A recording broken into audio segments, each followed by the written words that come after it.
Hey, and welcome to another episode of Reality Rights. I am author Ellie Alexander, and I'm here with the tech guy.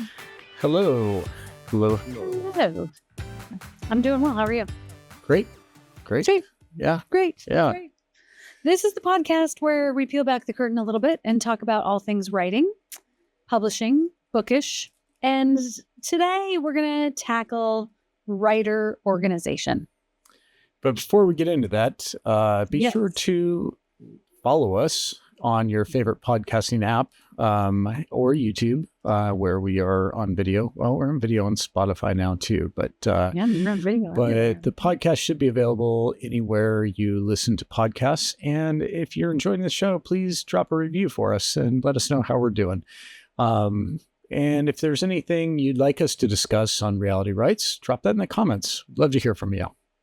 Yeah, we're always up for topic ideas and darling input for sure. That's right. Today's topic comes sort of double-fold, and I think it will be something interesting to readers too, and certainly focused on potential darlings who are writing or are new writers. And that is busting this myth that if you are a professional creative, that you are completely disorganized. Oh, wow. Yeah. Yeah. We're getting right to it. Okay. Yeah. That's interesting to me. It would seem to me that if you are a professional, whether it be a writer or anything, that organization would be a good thing for you. So, yeah. Yeah. It's kind of important. It's super important. And I think it's one of those things that doesn't get talked enough about, strategies and ways that you manage time to make your writing the priority, which is what has to happen. There are all these other things that go into writing, like we've talked about, marketing certainly being one of them, and all the other deadlines and things you're going to have to hit, whether you're going traditional or indie in terms of your path to publication. But the number one thing that you can do as a writer is write. If you're not writing, then, you're not sharing, you're not putting books out in the world, you're not creating. For me, that's my happy space. I always want to be writing over anything else that's on my to-do list. So early on, implementing some organizational strategies and figuring out how to manage your time is such a critical skill, and not something that gets talked a lot about or taught, and it's not necessarily something that is innate to a lot of people. Yeah, I imagine not. It's writing can also be. I imagine it's like any creative endeavor that, but especially with writing, I think there's it's important to keep an order to what you're doing, right? And to not just jump around doing anything. It's like brewing beer or making candles or whatever. There are steps that I like more than others, but I can't just do those because that's what I like and what I want to do at the time. Like there's a specific order to things that I have to do, and I have to have that list of steps kind of outlined before I get started, and stick to it, because if I don't, the end product is not going to be what I'm hoping it will be. No, it's not going to be great. And there are going to be so many demands on your time as a writer. So figuring out ways to protect that and manage that, I think, is a critical skill. And then there is, again, we always end up, I feel like, talking about myths on this podcast, but there is this pervasive myth that if you're a creative, you're just sort of scattered and ideas come to you and you don't have structure. And that's not to say that there aren't creative personalities that work like that. And some writers might just be writing, might be writing for the sake of writing and telling a story. And this I'm really talking about in terms of being a professional writer, trying to carve out a career, whether that's full-time, part-time, quarter-time. If you're somebody who's serious about your writing and you want to take it to the next level, then implementing some organizational skills is going to be key.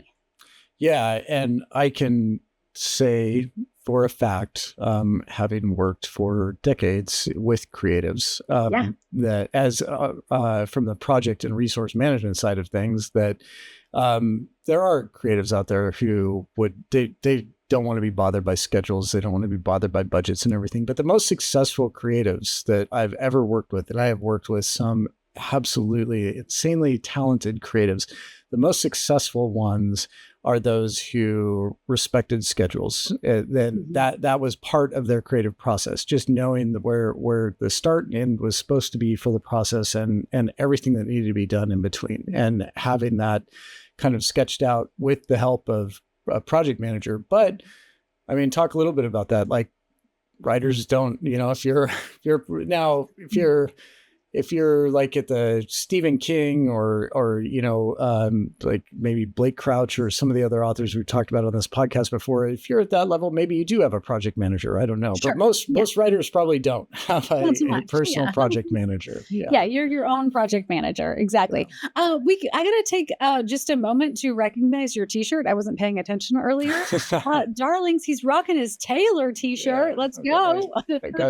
I've got my Taylor T-shirt on. Are you vibing that there's going to be some kind of like rep TV drop? Like, well, she kind of told me not to talk about it yet. Okay, so, all right. I mean, It's I have, I mean, Taylor and I do touch base from time to time, and so she didn't want me to spill the beans yet. So it's fair. It's fair. I appreciate that. It's coming soon, though. It's coming soon.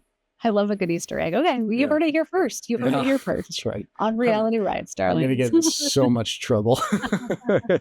Yeah, but what if we will it into existence? So I'm fine with that. All right, back to organization. If I'm not playing Tortured Poets department, I am working. Now, so I think one strategy that I have learned to employ, and this happened pretty early on in my career, and this relates to readers too, because if you email me, you're likely not going to get a response back within minutes. As much as I would like for that to happen, my priority is writing. And so my writing time is blocked out first and foremost. And then what I've learned to do is batch things. So one example of that is batching email responses. So I will put together chunks of time each week, and I just file reader emails into a folder. And then, when I have a chunk of time, maybe on a Thursday afternoon, I'm like, okay, I've got an hour. I'm going to go through and respond to all those emails now. It sounds silly, but it is a very simple way to not get distracted, because if I was checking email throughout the day as I'm trying to get my word count done, and as we've talked about, I usually write 2. Right now, I've been writing about 3,000 words a day. I would never hit my word count, because it would be like, bing, oh, I'll respond to this person. Oh, bing, I'll respond to this person. And it's headspace too, because I'm in a creative headspace. I'm in the flow. I'm in a story. And I don't want to be taken out of that. But I definitely also want to respond to darlings. So I just find windows of time and I respond to emails during that chunk. Yeah, and that's so smart, because it doesn't take you, well, I mean, honestly, like for those people out there that you'll hear a lot of people talk about their ability to multitask and how they're expert multitaskers and they're able to do like 8 things at once. And those people are not being honest with you. I mean, it's scientifically proven that the human brain it doesn't work like artificial intelligence. We can't have multiple threads going at once and be able to focus and concentrate on those different tasks at 100% at the level that they need to be focused on and achieve great results. It just cannot be done. And so if you're trying to do multiple things at once, chances are you're doing at least one of them pretty poorly, and you're not going to be happy with the results. I mean, you're just not. And you don't want that to be your writing. And you don't want it to be your writing, or you don't want it to be your responses to your readers. So for the darlings out there who do write in to authors, and which is great. All authors want to hear from their community. Absolutely. Don't expect a response in the first hour. Don't expect a response in 24 hours. Like if you get a response at all, like cherish that, because you have to understand that you're probably one of hundreds or thousands of people who are emailing this writer, and they don't have the time, the bandwidth to respond to everyone. So, unlike Taylor Swift, when she messages me, I know it's her. I know it's her. Yeah. And she gets back to me right away. Right. Totally. Unlike that, writers don't always have the time. And so the worst thing that you can do is email them again to let them know that they haven't heard from you. I mean, that is not like, what? No, it is, or you haven't heard from them. Sorry. Right. We knew where you're going. That is not gonna that waste your time, and it probably guarantees that you're not going to get an immediate response. I'm just gonna be honest. Like, Yeah. Right. Yeah. And I have systems set up so like certain email goes into certain buckets. And obviously if it's something like critical from an agent or an editor or something that I have to respond to right away, I will. But as a general rule, I try to chunk my time out in that way. And then I'm able to respond to almost everyone without fail who writes to me, which is another priority to me. I want those connections, and I appreciate any time a reader has taken their time to send me a message. Like that's the best thing that you can hope for as a writer. But it's just finding those chunks of windows, which leads me to my second point, which is batching social media. And that's something you initially were like, hey, we got to get on this. We got to get on this. We got to get on this. You can't, again, it has to do with that focused energy and the focused like mental space, right? And if you're spending 15 minutes putting together a social media post every single day, you're probably spending more like 30 to 60 minutes away from whatever else it is that you wanted to focus on. Because again, going back to how the human brain works, you cannot instantly switch. There's no like magic, like bam, and now I'm in marketing mode. There. Now I snapped. There's no bam. Like you instantly go from social media back to writing the next great scene in a chapter. It just doesn't work that way. And the other thing is, I don't know if anyone's heard of this, but social media can be addictive too. So if you're on social media, if you're taking a break in the middle of your writing and you jump on social media, I will be willing to bet good money that you're going to get caught up in looking at what did I just send you? I just sent you something. Oh, the tortilla slap, the TikTok challenge. Yes. One of the funniest things I've ever seen in my life. And I wasted like 15 minutes of my day today just watching that. And then I wasted 15 minutes of your time by sending it to you. So I don't feel like it was wasted time. I appreciate it if you are. It wasn't, but I would not have sent that to you if I knew it was if it was writing time. Right. Yeah. You know, it's just like, well, I may have sent it, but you wouldn't have watched it. Responded. Yeah, exactly. Which everyone in my personal life knows that too. Again, like, especially back in the day when Sky Guy was in school. Oh yeah, we know. Trust me. Oh, they know. When Sky Guy was in school, I would have like an alert if in case like, he was sick and I had to go pick him up. But again, I'm not going to respond to texts from anyone while I'm writing. But I think social media too, it's its own creative energy, and it's different creative energy, but it's certainly creative. And especially I think, the way that we try to have fun and bring new energy into anything that we're sharing on social. So to be able to, again, batch that and have windows of time. So usually what we'll do is we will sit down at the beginning of the month and here I am, right here. Oh, wait for it. I have a like fun little calendar that I'll put together and you'll help, and we'll do like a little creative plan. And then I'll know like, okay, if I'm going to be sharing 2 videos this week, I'm going to film those on a Monday afternoon, and then they're ready to go. And I don't have to think about it. And I'm already done with my word count for the day. And I'm in the headspace of like, ooh, how am I going to have fun, creative energy on social media? Right. And so here's a pro tech tip, tech guy tip, TGT. So it's trending hashtag if you look at it. Yeah, totally. Yeah. When you batch your content, you should also, because then you can schedule the posting of that content. Right. And as a writer, you should make sure that you're you're scheduling that content to post at a time that you have to focus on engaging with your social media audience. Because the thing is, the algorithms are going to see the people watching that, and the algorithm will look at engagement. And if you're not available to reply to those comments as they're coming in within the first hour or two of that post being live, the algorithm is just going to like push it down, and it's going to say bye. Ooh, Yeah, freaking out some land. Yeah, all right. Yeah, and so you don't want to be in the middle of your writing space and have your phone blowing up, bing, bing, bing, bing, bing, bing, bing, because you just put out the next great viral reel or TikTok. Yeah, exactly. Which you probably are. Oh, totally. No, I'm still, I keep going back. We were just talking about writing time and everything. And I think we should revive that reel that we did. I thought it was hilarious. Oh, yes. What's for dinner, what's for dinner reel. That was, yeah. We got to do a 2024 version of that. Okay. Yeah. The updated. I like it. Yeah. One of the things that we do when we're recording these is we record a couple back to back. Oh, yeah. That's a peek behind the curtain. I was going to mention it. And then I thought, man, maybe I shouldn't, but you just did. So I did. On it. Yeah. Here's a little secret. Episode 13 that you may or may not have just listened to. We recorded that like 30 minutes ago. Exactly.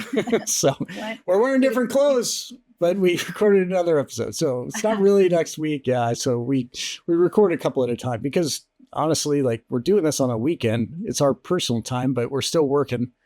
We grind it out. So, but we love doing it and it's fun. And we're in the headspace again. In fact, we were just talking about this. We have our weekly grocery shopping trip that we do together. And we were talking about, well, we just recorded one and then we did the after party for the patrons. Yeah. And for those of you who don't know, for the darlings out there who don't know, there's a like a little bit racier after party for each episode. Does the Taylor shirt come off? Like what's happening? Whoa, no, there's like all clothes stay on. It's not like right.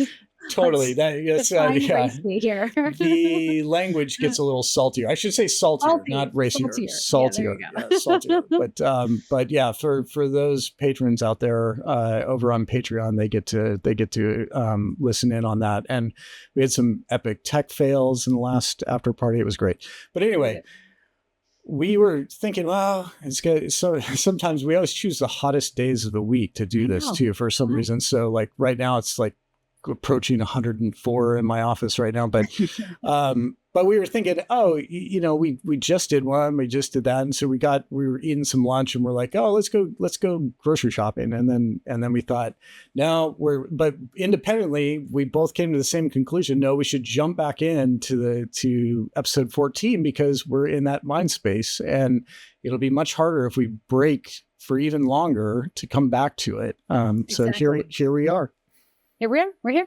Yeah. Well, and it's also the logistics of like our spaces are set up. Like you have to run a wire into my office, and we have special lights that we turn on, and the microphones, and like my desk doesn't usually look like this. I'm not chatting with myself like this when I'm writing, So if you have all of that set up, kind of like if you're potentially recording videos or content for social media, you could batch that for just that reason alone, that, okay, I don't have to restructure my space 4 times in the next 4 days. Yeah. And then if you're not able to focus, you forget things. Like I just realized while you were talking that I forgot, like what you said, we have lights and stuff.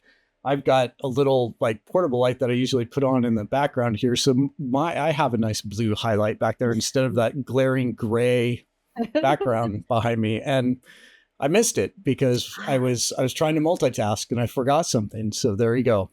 There you go. One thing that I think is important is, as writers, carving out specific writing hours or chunks of time in whatever way, shape, or form that looks like for you. And one thing that I teach in my Mystery Series masterclass and when I'm working one-on-one with my coaching students is that is completely up to you as an individual. Like what works for me may or may not work for you. I am an early riser.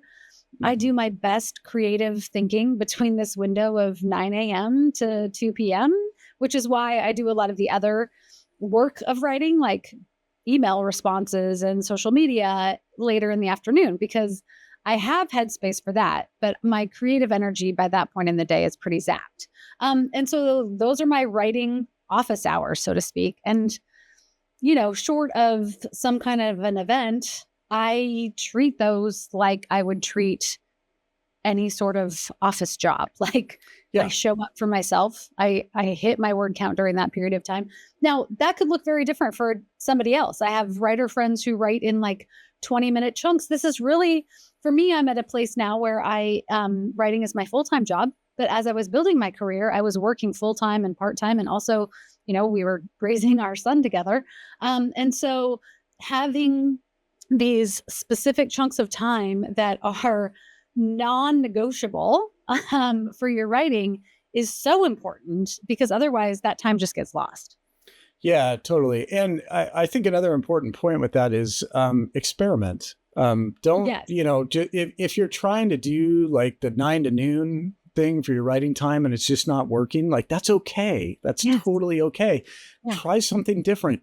Get up earlier, do it later in the day, do it at night after everybody's gone to bed, whatever works for you. And it doesn't have to be the same every day. Like if your schedule, if your life schedule is such that writing from, 9 to 11 a.m. on Mondays and Tuesdays works for you, but then you have to do it after 4 p.m. the rest of the week, do that. There are no rules. No. The only thing is you make the rules, but you need to be consistent so that once you've experimented and you found what's working for you and everything, that's where when you hit that level of comfortability. Is that a word? Comfortableness? Sure. Yeah. Whatever. We're going with it. It's reality, right? So it's my podcast. I can say what I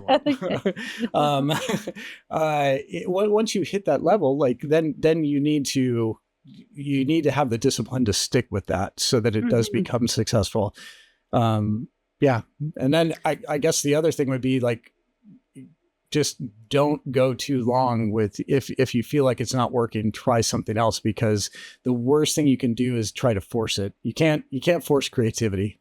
No, you definitely cannot force creativity. No. And I think your point is valid, because I have writer friends who will write with a glass of wine or like a hot cup of tea from like 9 o'clock at night until 1 in the morning. Okay. I thought you were going to say 9 a.m. I was like, whoa, those writer friends might have a problem. Have a glass of wine at 9 a.m. But 9 p.m. 9 p.m. Got it. Okay. Midnight, 1 o'clock in the morning. I would be destroyed. You'd be wrecked. No. You'd be wrecked. I mean, for the darlings out there who don't know, I probably talked about this a million times on the podcast, but it takes us like probably on average, I would say three tries at watching a mystery on TV. Because she falls asleep. And then there's this whole like banter that goes out. Are you asleep? No. I was like, I was just resting my eyes. And I'm like, okay, yeah. What just happened? Oh, they figured out the thing at the place in the building. And I was like, oh, gee. Okay. Yeah. I know, which is a funny thing, because I have had so many darlings ask me like, do you ever sleep? And I love my sleep. Yeah. I'm quite militant about my sleep. I can definitely vouch for your sleep. Our room is like, it is as dark can be. And there's a very strict schedule. I would say for both our health, it's like, it's important to. So I guess that's the other thing too, is that if you do find that writing from 9 p.m. to 1 a.m. works for you, just make sure you're getting enough sleep, because it is so important for brain health that you're getting an appropriate amount of sleep, because the day will be stressful enough without being short on sleep. That's for sure. Yeah. And that tracks back to this idea of like, I think the reason that ask happens is because darlings are like, well, how do you get it all done? Must not sleep. No, I do sleep, and I'm usually done most days by like 5 o'clock because this is my job. And so I have working hours and I just batch those hours and I'm structured and organized with how that happens. And that's not to say that I might not be on a deadline or there's a special project coming up or we have an evening event like a live stream. But like as a general rule, I treat this like any other job and my job is done at the end of the day. Yeah. Yeah. Well, and I think you and I both have easy way to describe it or polite way to describe it would be strong work ethics. It's the weekend and we're recording podcasts because we love it. I mean, we like creating content. We love sharing knowledge and I mean, you're always going to get the real story here on Reality Writes, which is, not everything we do works and not everything we do is a success. And we're going to tell you about the failures just as much as we are the successes, because that's how we learn and that's how we move forward. So this podcast itself, it was born out of failures of other content things that we've tried to do that just didn't work out. And we're really grinding us down in terms of creative and mental energy because we didn't have the time and we were trying to force things. And so we found that this is a great outlet and allows us to just share with the community a lot more and have fun doing it. Exactly. We love it. We wouldn't be spending a Sunday afternoon doing this if we didn't love it and we weren't having fun together doing it too. Totally. The other piece that I think is very important from a writing lens is having a structured writing and editorial calendar.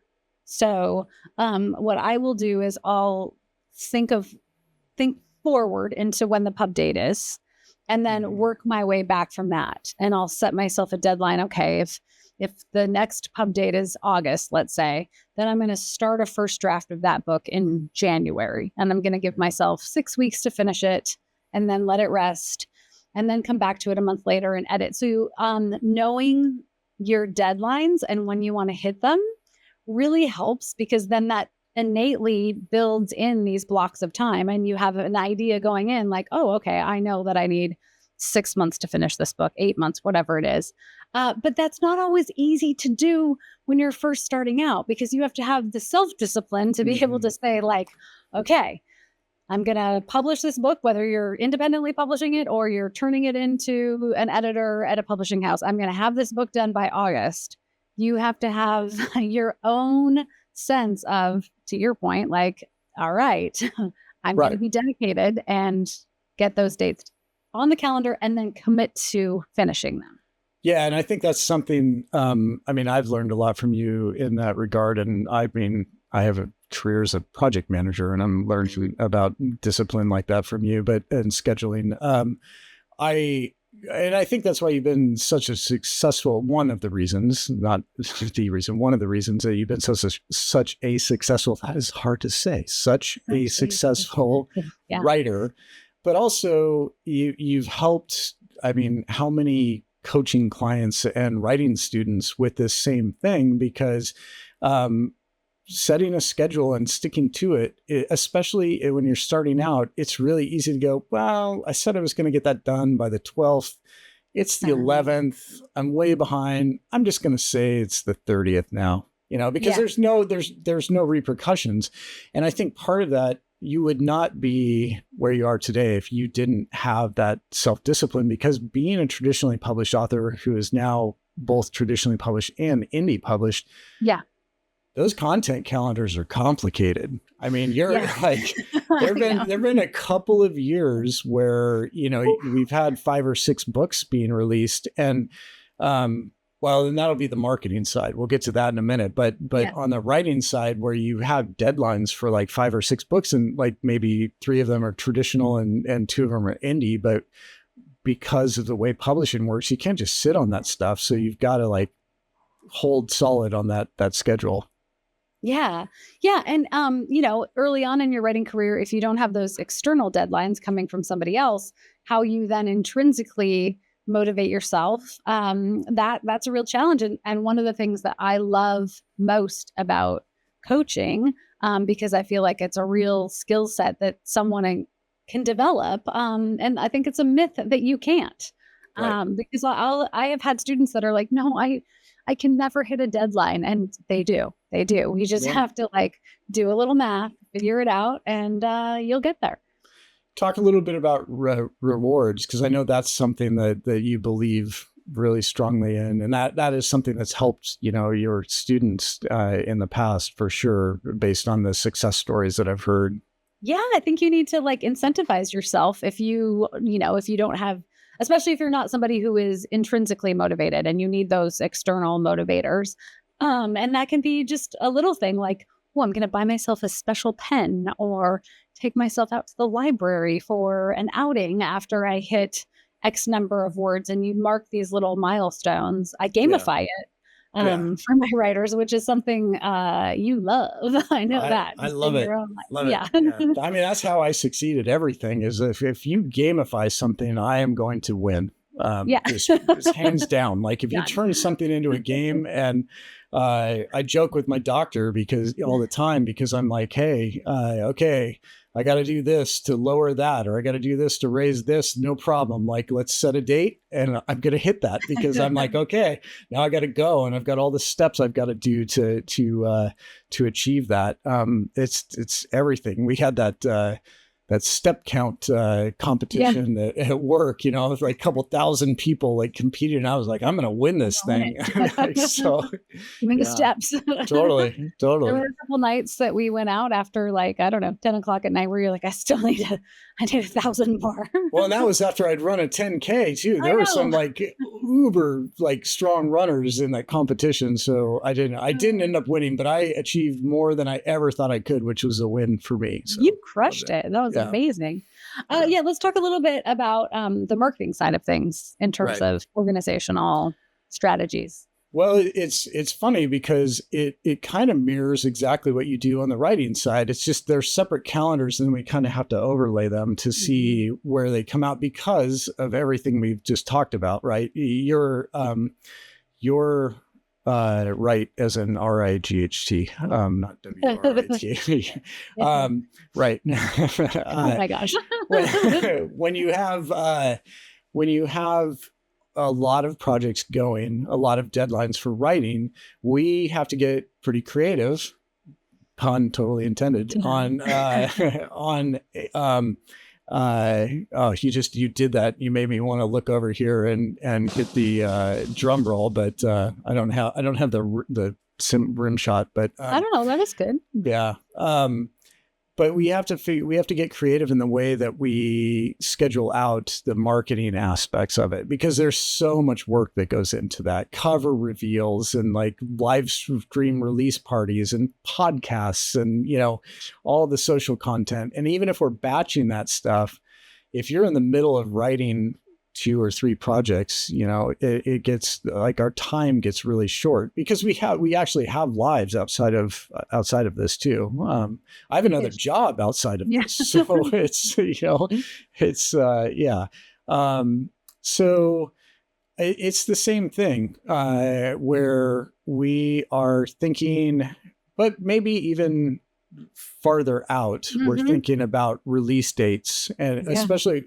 So we've got the traditionally published books, which we don't have any control over the release dates for those, or very little. We can give suggestions based on timing and everything, which you've been successful at getting some of those changed.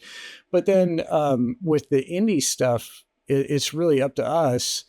But again, we can't just sit on things and just have them waiting for eternity in the drawer or whatever. And so it takes a lot to put together the calendar and see how that overlays with the writing schedule, so that we can hit all those steps, and we're not just disorganized, like bouncing around from project to project and everything. And so that is another thing where it takes usually a weekend. We'll sit down and we'll plan out like the next 6 months. Like, what does that look like? Sometimes more than that, depending on what projects are ready to go and upcoming, and then figure out, okay, once we have the schedule down, then we have to figure out what are we doing for each release. And And those are just the releases. Then we've got the evergreen content that has to go on after it, because contrary to popular belief, once you release a book, it doesn't just market itself. Like, it doesn't just gain traction and everybody starts reading it. There's a lot of work that goes into that.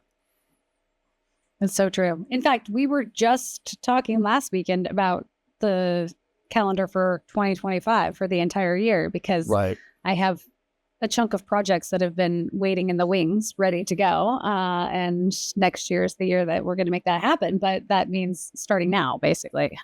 Yeah, for sure. Because there's everything that goes into, and we talked about this, I think, in one of the first couple of episodes of Reality Writes, everything that goes into launching a book. And you know, it's everything from cover design to back matter to back cover copy to marketing ideas and schedules.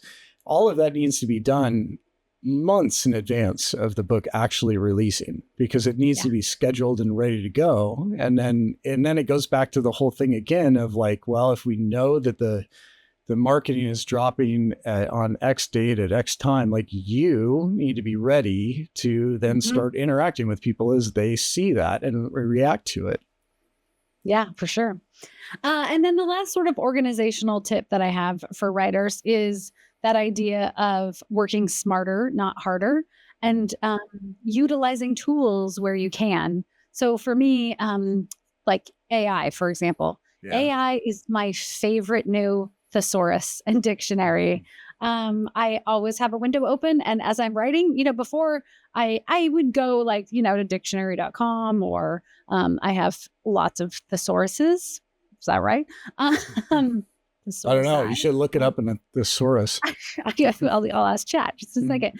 But now I have an AI window, and I just go in and I'm like, okay, give me 12 words for blah, blah, blah.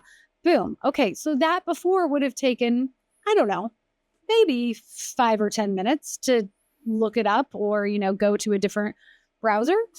It seems silly, but it's like seconds. Like, what a smarter way to work. Yeah. And so in the marketing world, advertising world, there's this notion of force multiplying. And so that is when you can take a process that would normally take you like 5 minutes, and you can now do it in 10 seconds, and you can do that 10 times over the course of a day, or let's say 12 times to make it easy. Now you've taken a process that used to take you 1 hour. 12 times 5 is 60 minutes, 1 hour of your day. But suddenly it's only taken 120 seconds, and that is down to 2 minutes. So you went from 1 hour down to 2 minutes just by using tools that helped automate things and get you the information that you could find yourself without those tools, but in a much, much faster way. And that just, it multiplies over the day, and that just exponentially grows to save you time. And that's time that you can spend doing other parts of the process, scheduling out your calendar or whatever, or it's time that you can spend on self-care. So, you can do something fun, you can take a break, you can do whatever. But yeah, AI, as if you can't tell, super exciting. I personally think it's a super exciting topic. We're going to do probably a couple podcast episodes, but we're also going to be working on, I haven't even talked to you about this, but I've got it all sketched out. We're going to be doing a whole webinar and course on the subject of AI and how it can help writers. And this is to help writers write the books that they're already writing. This is not going to be a course on how you can use AI to write a book. Because if you are just having AI write a book for you, please stop. Please stop. No, I mean, you're not generating like good content. You're not creating, at all. Yeah. No. Right. No. AI is just a tool that you can use as a writer to help you create content and accomplish more in less time. It is not a tool that should be used to create the content itself. It's a tool that should be used to help you refine the content that you already have in your head. Yes, exactly. I mean, there's so much more I could say, but I think we should do a whole podcast on this. So I'll totally. leave it there. Yeah, I love it. We'll have AI help write the script for it. That's right. Totally. You can tell that this show is so scripted too, can't you? Oh, totally. Yeah. I don't even know why I said script. That's funny. I love it. Maybe I'll add a third window, and we'll just have ChatGPT right there responding to us, talking to us as we do the podcast. I like it. And giving us constructive feedback, like, you're back on topic. Let's tech guy, you forgot the blue light in the background. So I think that sort of wraps up this episode in terms of the concept of the importance of organization structure, finding these things that work for you, taking little bits and pieces and, massaging them like clay and figuring out like, oh, okay, this is definitely the tool that is going to help me maintain my ability to tell more stories and share them with readers. Yeah, definitely. And again, if you know somebody that might benefit from hearing an episode or two of Reality Writes, somebody that's starting out being a writer, or somebody who's been writing for a long time and just wants to find a community that they can connect with and learn more and contribute along the way, please share the podcast with them. You just drop them a link and introduce them to the world of Reality Writes. And the world of Reality Writes. Now that did sound scripted. I'm impressed. Just made it up on the fly. Didn't even use AI. On the fly, no AI. On the fly, no AI. Yeah. All right, darlings. Until next time, stay organized. That's right. Until next time.